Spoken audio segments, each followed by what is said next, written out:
Today in Georgia, it is primary election day and polls are set to close in about an hour and a half. First Coast News will have coverage of the election throughout the evening, and be sure to stay with us for live looks at different races and hear from voters as they head to cast their ballots.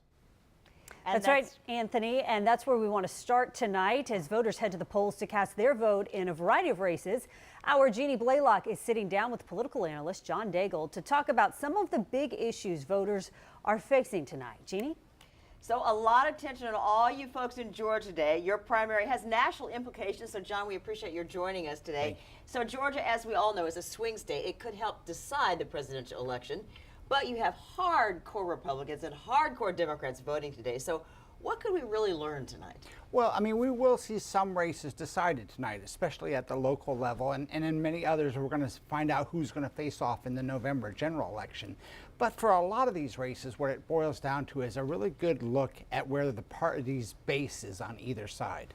And so Georgia's primary and Florida's primary, two different animals, so to speak. And so what's the main difference, and then what do we get from that tonight? Well, they're very different. If you're used to the partisan primaries in Florida, Georgia would be very odd. First thing is, when you walk into a Georgia primary, you can choose which ballot you want to vote on. You don't. If you're a registered Democrat, you could request the Republican ballot or the nonpartisan ballot. That makes a huge difference. It allows a lot of crossover voting, and it also makes reading some of these tea leaves pretty difficult. It could muddy up the water just a bit. So, and there's one race that you may want to keep an eye on tonight, and that is a Georgia State Supreme Court justice. Now, that justice is running against an opponent who has already said he would rule against the Georgia 6-week abortion ban. Yeah. And he's getting criticism for that. So what do we get out of that tonight? It is. I mean, former U.S. House of Representatives Democrat John Barrow is running against the incumbent Georgia State Supreme Court Justice,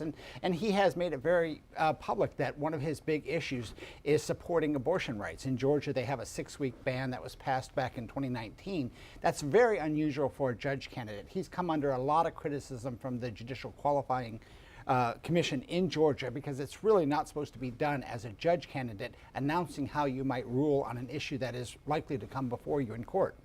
And so tonight, what could we get from that vote?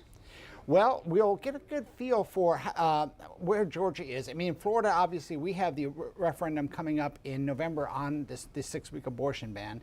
And I think there's been a lot of polling in Florida that shows that the Republican base is not necessarily on board with the 6-week ban. It'll be very interesting to watch in Georgia whether the Republican base up there actually votes against their 6-week ban. And I know you're covering through every single detail. You get very excited about these elections, even the primaries. And so you'll be back at 7 o'clock tonight to give us some more analysis as the numbers